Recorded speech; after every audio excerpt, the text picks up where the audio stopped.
मेरे प्यारे साथियों को नमस्कार। आप सभी का स्वागत है मेरे इस 10 मिनट के शो में। आज मैं आप सभी को महत्वपूर्ण बुक्स जो कि किसी न किसी एग्ज़ाम में हर साल पूछा जाता है, इसीलिए आज मैं आप सभी को एकदम शुरू से लेकर मीन्स प्राचीन काल से लेकर मध्य और आधुनिक काल की सभी पुस्तकों को आज कवर करूँगा। तो शुरू करते हैं महत्वपूर्ण बुक्स। महत्वपूर्ण बुक्स सबसे पहले देखते हैं वेद व्यास। वेद व्यास के द्वारा रचित पुस्तक का नाम क्या है? महाभारत। तो महाभारत पुस्तक किसके द्वारा लिखी गई? तो वेद व्यास। महाभारत का दूसरा नाम है जय संहिता। महाभारत का दूसरा नाम है जय संहिता, जो कि वेद व्यास के द्वारा लिखा गया है। वेद व्यास का पूरा नाम है कृष्ण द्वैपायन वेद व्यास। इसके बाद देखते हैं रामायण। रामायण पुस्तक जो कि वाल्मीकि के द्वारा लिखा गया है। रामायण की पुस्तक किसके द्वारा लिखा गया है? वाल्मीकि के द्वारा। रामायण में पूरा 24,000 चौपाइयाँ हैं। रामायण में कुल 24,000 चौपाइयाँ हैं। वाल्मीकि के बारे में एक कहानी है कि पहले ये बचपन में इनका नाम रत्नाकर था, जो कि जंगलों में ये क्या करते थे? लूटपाट करते थे, लोगों को मारकर उनके धन को लूटकर अपना मतलब घर का जीवन यापन करते थे। क्या करते थे? जीवन यापन करते थे। एक बार दो ऋषि जो कि उसी जंगल से गुजर रहे थे, तो क्या किया रत्नाकर में, जिनका नाम वाल्मीकि था, रत्नाकर ने क्या किया, उन दोनों ऋषि को क्या किया, पकड़ लिया, उनको बांध दिया और उनको क्या करता, लूटपाट करना चाहते थे। तो सबसे पहले ऋषि ने उनसे पूछा एक क्वेश्चन, ये जो तुम चोरी कर रहे हो, लूटपाट कर रहे हो, किसके लिए कर रहे हो?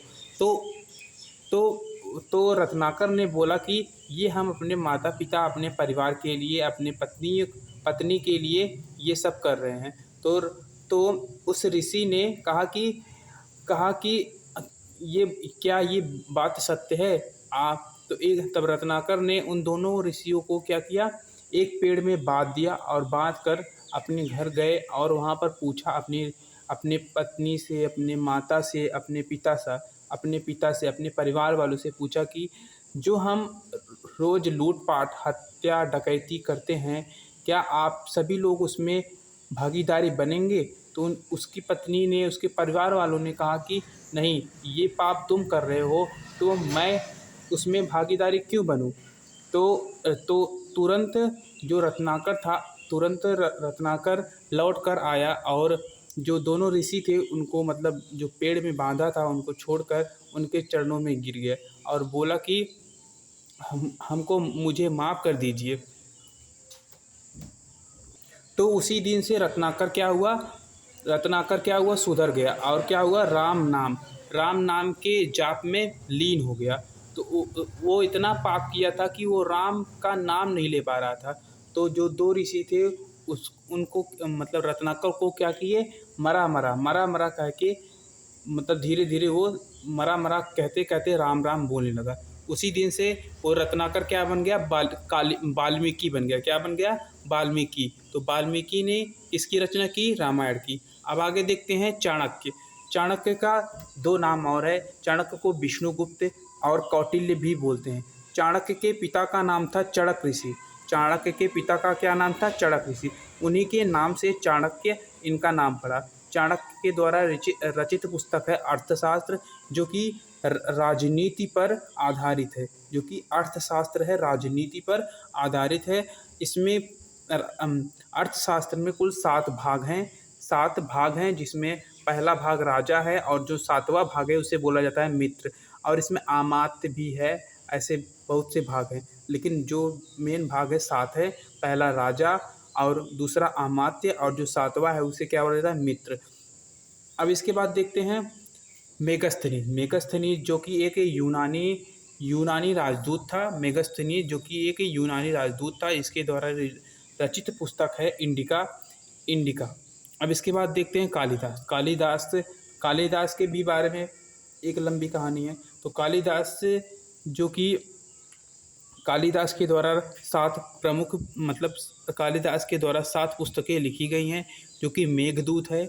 मेघदूतम, अभिज्ञान शाकुंतलम, रघुवंशम, विक्रमोर्वशीयम, कुमार संभवम, मालविकाग्निमित्रम, ऋतुसंहार। तो कालिदास के द्वारा 3 प्रमुख नाटक लिखा गया है, अभिज्ञान शाकुंतलम, विक्रमोर्वशीयम और मालविकाग्निमित्रम। मालविकाग्निमित्रम, विक्रमोर्वशीयम, अभिज्ञान शाकुंतलम।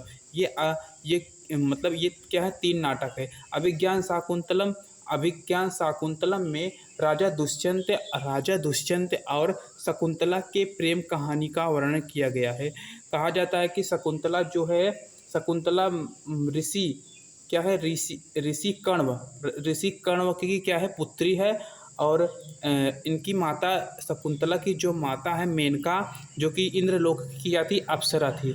तो ऋषि कण्व और मेनका के सहयोग से क्या हुआ है, अब शकुंतला का जन्म हुआ है। और राजा दुष्यंत क्या करते थे, राजा दुष्यंत गए थे महर्षि कण्व के आश्रम में। वहीं पर शकुंतला और महाराजा थे दुष्यंत, उन दोनों को क्या वो प्रेम हो जाता है। जब उन दोनों को प्रेम हो जाता है तो उनका दोनों का विवाह हो जाता है। तो उनसे एक पुत्र उत्पन्न होता है, जिसे क्या बोला जाता है, जिसका नाम क्या पड़ता है, भरत। उन्हीं भरत के नाम से हमारे भारत देश का नाम क्या पड़ा, भारत। हमारे भारत का नाम क्या पड़ा, भारत। किसके नाम पे, राजा दुष्यंत और शकुंतला के जो पुत्र हुआ था, उन्हीं के नाम पे क्या पड़ता है, भरत। उनके पुत्र का नाम क्या था, भरत। उन्हीं के नाम पड़ता है, अपने भारत देश का नाम क्या पड़ता है, भारत। तो कालिदास की रचना क्या है, मेघदूत, अभिज्ञान शाकुंतलम, रघुवंशम क्या है, महाकाव्य है। रघुवंशम क्या है, महाकाव्य है। और कालिदास के द्वारा रचित अंतिम रचना कौन सी है, कुमार संभव। कालिदास के द्वारा रचित पुस्तक क्या है, अंतिम पुस्तक कौन सी है, कुमार संभवम, जो कि अधूरी भी मानी जाती है। मीन्स कालिदास की अंतिम पुस्तक और अधूरी पुस्तक कौन सी है, तो कुमार संभव। इसके बाद देखते हैं बाणभट्ट के द्वारा रचित पुस्तक क्या है, हर्षचरित्र। बाणभट्ट के द्वारा रचित पुस्तक क्या है, हर्षचरित्र और कादम्बरी। बाणभट्ट के द्वारा हर्षचरित्र और कादम्बरी। इसके बाद देखते हैं कल्हड़ के द्वारा रचित पुस्तक क्या है, कल्हड़ के द्वारा रचित पुस्तक राजतरंगड़ी। कल्हड़ के द्वारा रचित पुस्तक राजतरंगड़ी। और राजतरंगड़ी में कश्मीर के इतिहास के बारे में बताया गया है। उसके बाद देखते हैं क्या है, विष्णु शर्मा के द्वारा रचित पुस्तक पंचतंत्र, जिसमें एक कौवा और चालाक लोमड़ी की कहानी इसी पंचतंत्र पुस्तक से लिया गया है। इसके बाद देखते हैं अश्वघोष के द्वारा रचित पुस्तक बुद्ध चरित्र। अश्वघोष के द्वारा रचित पुस्तक क्या है, बुद्ध चरित्र और सौदरानंद। बुद्ध चरित्र और सौदरानंद अश्वघोष के द्वारा रचित पुस्तक है। इसके बाद देखते हैं पाणिनि के द्वारा रचित पुस्तक अष्टाध्यायी है। पाणिनि के द्वारा रचित पुस्तक अष्टाध्यायी है। अष्टाध्यायी मीन्स होता है 8 अध्याय। 8 पाणिनि के द्वारा जो रचित पुस्तक है उसमें पूरा 8 अध्याय हैं, 3863 सूक्त है। 8 अध्याय हैं, 3863 सूक्त है। पाणिनि अष्टाध्यायी जो है प्रथम व्याकरण ग्रंथ माना जाता है। अष्टाध्यायी क्या है, जो कि संस्कृत व्याकरण का प्रथम व्याकरण ग्रंथ माना जाता है, अष्टाध्यायी। उसके बाद देखते हैं हरिसेन जो है समुद्रगुप्त का दरबारी कवि है। हरिसेन कौन है, समुद्रगुप्त का दरबारी कवि। हरिसेन कौन है, समुद्रगुप्त का दरबारी कवि है, जिसके द्वारा रचित पुस्तक है प्रयाग प्रशस्ति। उसके बाद देखते हैं नागार्जुन कौन है, नागार्जुन के द्वारा रचित पुस्तक है शून्यवाद। इन्होंने ही सापेक्षकता का सिद्धांत दिया। शून्यवाद नागार्जुन क्या है, शून्यवाद। नागार्जुन को भारत का आइंस्टीन भी बोला जाता है। सापेक्षकता का सिद्धांत किसने दिया, तो नागार्जुन ने दिया। सापेक्षता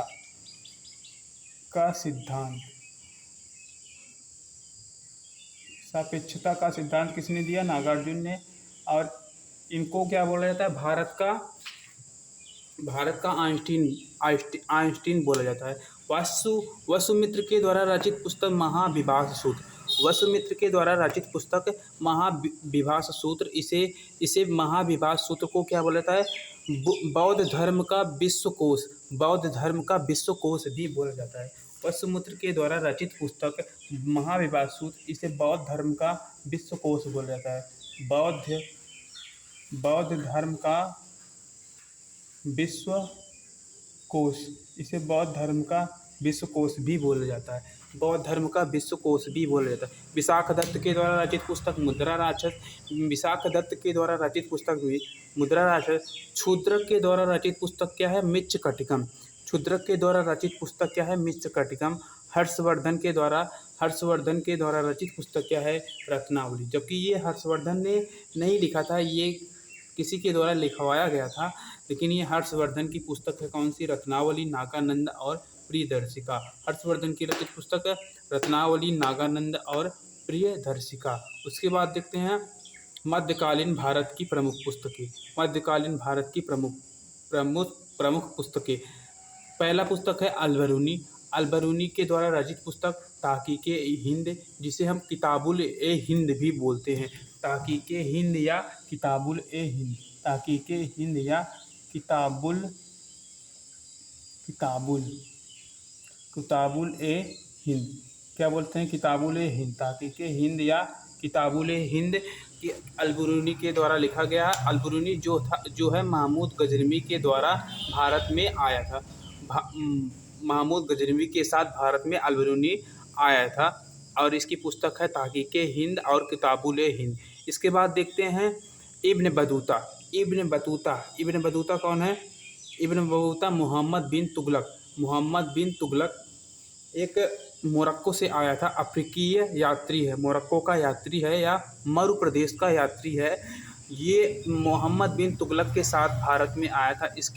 मोहम्मद बिन तुगलक ने इसको क्या कर दिया था? जेल में बंद कर दिया था। इसीलिए मोहम्मद बिन तुगलक ने इसे जब जेल में बंद कर दिया था, तो इब्न बतूता ने मोहम्मद बिन तुगलक के बारे में रेहला नामक पुस्तक लिखा। रेहला नामक पुस्तक लिखा मीन्स उसकी बुराइयाँ इसी में रेहला नामक पुस्तक में लिखी हुई है। इसके बाद देखते हैं फिरदौसी। फिरदौसी के द्वारा रचित पुस्तक है कौन सी? शाहनामा। यह अकबर के दरबार का नवरत्नों में से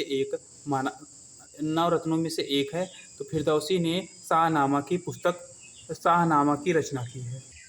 उसके बाद देखते हैं अमीर खुसरो। अमीर खुसरो का जन्म उत्तर प्रदेश के पटियाली, कासगंज, एटा। अमीर खुसरो का जन्म कहाँ हुआ था? उत्तर प्रदेश के पटियाली में। अमीर खुसरो का जन्म कहाँ हुआ था? उत्तर प्रदेश के पटियाली में, कासगंज, एटा में पड़ता है। कासगंज, एटा, पटियाली, उत्तर प्रदेश पटियाली में 1325 ईस्वी में अमीर खुसरो का जन्म कासगंज, एटा, पटियाली में हुआ था। इनके द्वारा रचित पुस्तक है तुगलकनामा, खजाइन उल फतूह और क्या है? आशिका नूर सिपीहर, तुगलकनामा, खजाइन उल फतूह और आशिका, ये अमीर खुसरो के द्वारा रचित पुस्तक है। अमीर खुसरो को कव्वाली, खड़ी बोली का क्या बोला जाता है? जनक बोला जाता है। इन्होंने तबला और सितार का आविष्कार किया था। अमीर खुसरो तबला और सितार का आविष्कार किया था। इन्हें कव्वाली, खड़ी बोली का जनक भी माना जाता है। अमीर खुसरो के द्वारा एक रचित पुस्तक है तूतीये हिंद, इसीलिए इन्हें भारत का तोता ए हिंद भी बोला जाता है। अमीर खुसरो को भारत का तोता ए हिंद बोला जाता है। अमीर खुसरो जो है अलाउद्दीन खिलजी के दरबार में रहता था अमीर खुसरो। अब इसके बाद देखते हैं जियाउद्दीन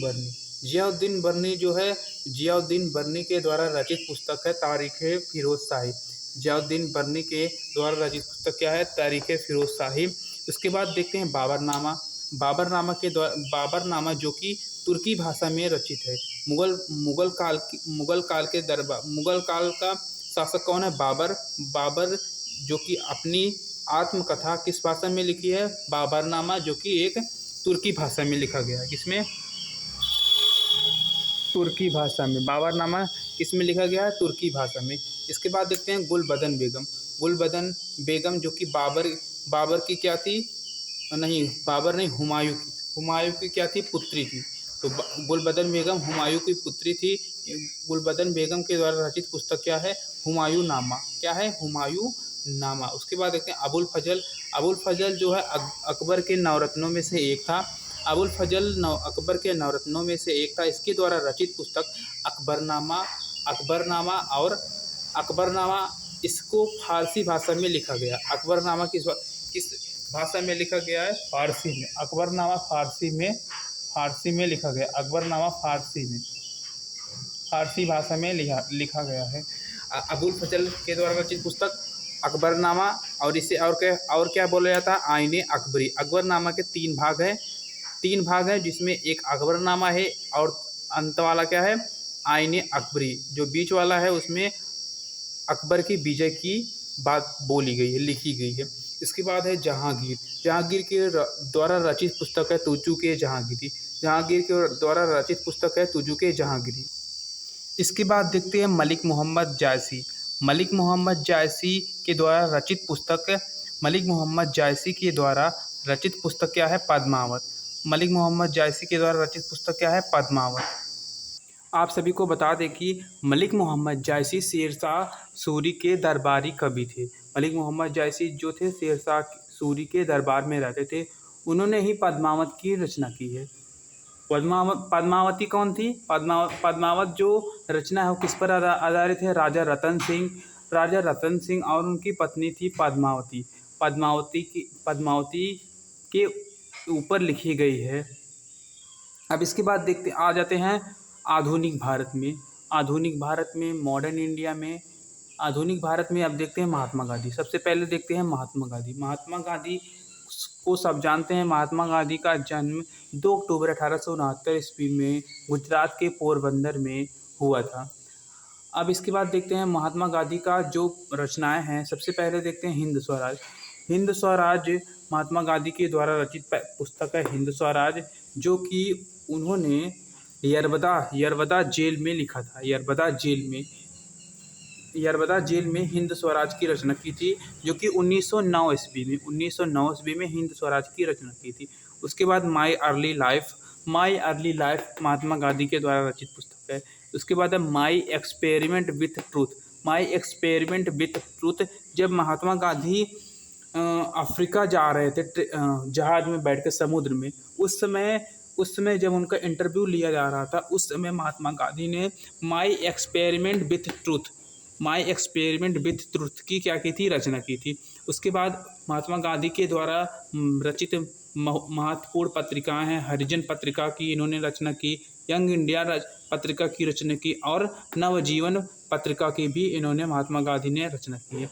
उसके बाद देखते हैं जवाहरलाल नेहरू, जो कि भारत के पहले प्रथम प्रधानमंत्री थे। जवाहरलाल नेहरू भारत के प्रथम प्रधानमंत्री थे। इन्होंने डिस्कवरी ऑफ इंडिया, भारत की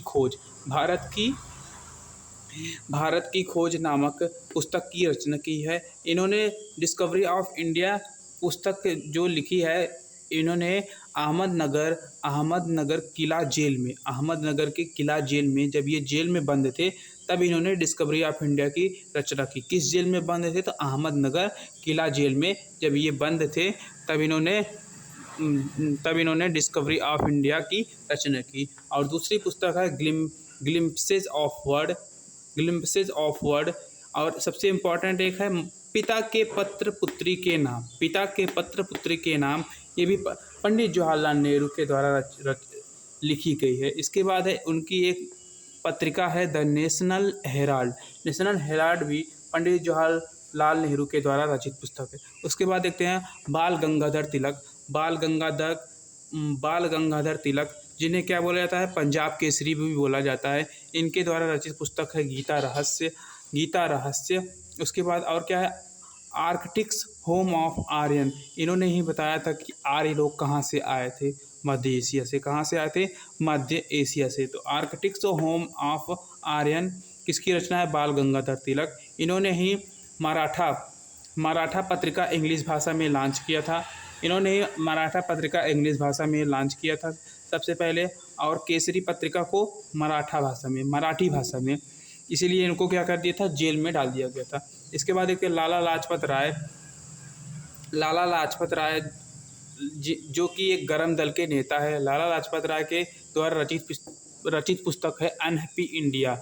अनहैप्पी इंडिया लाला लाजपत राय के द्वारा रचित एक पुस्तक है। डॉक्टर राजेंद्र प्रसाद जो कि भारत के प्रथम राष्ट्रपति डॉक्टर राजेंद्र प्रसाद जो कि भारत के प्रथम राष्ट्रपति हैं, इन्होंने एक पुस्तक लिखी है इंडिया डिवाइडेड जो कि 2022 में पेट के पेपर में पूछा गया था। डॉक्टर राजेंद्र प्रसाद के द्वारा रचित पुस्तक इंडिया डिवाइडेड। इसके बाद देखते हैं मौलाना अबुल कलाम आज़ाद। मौलाना अबुल कलाम आज़ाद जो कि भारत के प्रथम शिक्षा मंत्री भी कहे जाते हैं, भारत के प्रथम शिक्षा मंत्री भी कहे जाते थे, और ये भारत के पहले पत्रकार हैं, भारत के ऐसे पहले पत्रकार हैं जिन्होंने पत्रकारिता के दौरान ऐसे पत्रकार हैं जिन्होंने भारत के प्रथम पत्रकार जो जेल में गए, भारत के प्रथम पत्रकार जो जेल में गए कौन थे? मौलाना अबुल कलाम आज़ाद। और मौलाना अबुल कलाम आज़ाद भारत के प्रथम शिक्षा मंत्री भी थे। इनके द्वारा रचित पुस्तक है इंडिया विंस फ्रीडम, और इनकी एक पत्रिका है अल हिलाल इनकी एक पत्रिका है। India wins freedom Maulana Abul Kalam Azad के द्वारा रचित है। इसके बाद देखते हैं सुभाष चंद्र बोस के द्वारा रचित पुस्तक द इंडियन स्ट्रगल 1939 ईस्वी में 1939 में इनके द्वारा फॉरवर्ड ब्लॉक की स्थापना की गई है। फॉरवर्ड ब्लॉक की स्थापना 1939 ईस्वी में इनके द्वारा की गई, सुभाष चंद्र बोस के द्वारा किया गया था। इसके बाद देखते हैं दीनबंधु मित्र के द्वारा रचित पुस्तक है नील दर्पण जब नील के किसानों के ऊपर अत्याचार हो रहा था अंग्रेजों के द्वारा, तब इस पुस्तक को दीनबंधु मित्र के द्वारा नील दर्पण लिखा गया था। स्वामी विवेकानंद के द्वारा रचित पुस्तक है कर्मयोग राजयोग ज्ञान योग। स्वामी विवेकानंद के द्वारा रचित पुस्तक है। ऐसे एक पुस्तक है स्वामी दयानंद सरस्वती के द्वारा रचित पुस्तक सत्यार्थ प्रकाश किसके द्वारा लिखा गया है? स्वामी दयानंद सरस्वती के द्वारा। उसके बाद देखते हैं बंकिम चंद्र चट्टोपाध्याय या फिर चटर्जी आनंद मठ पुस्तक बंकिम चंद्र चटर्जी के द्वारा लिखा गया है। यह पुस्तक में वंदे मातरम गाया गया है, वंदे मातरम जो कि हम 65 सेकंड के अंदर गाते हैं। उसके बाद देखते हैं दादा भाई नौरोजी को भारत का ओल्ड मैन ऑफ इंडिया बोला जाता है, मीन्स वयोवृद्ध। भारत का ओल्ड पर्सन किसे बोला जाता है? वयोवृद्ध किसे बोला जाता है? दादा भाई नौरोजी ने ही सबसे पहले भारत में क्या किया था? पर कैपिटा इनकम, पर व्यक्ति आय कितना है, इन्होंने ही सबसे पहले काउंट किया था। तो जब इन्होंने काउंट किया था तो भारत की प्रति व्यक्ति आय थी 20 रुपये प्रति व्यक्ति आय। दादा भाई नौरोजी के द्वारा रचित पुस्तक है poverty and un British rule in India. दादा भाई नौरोजी के द्वारा रचित पुस्तक है। उसके बाद देखते हैं बी डी सावरकर के द्वारा रचित पुस्तक 1909 ईस्वी में लिखा गया था Indian war of independence 1857। Indian war of independence 1857 1909 में रचित पुस्तक बी डी सावरकर के द्वारा।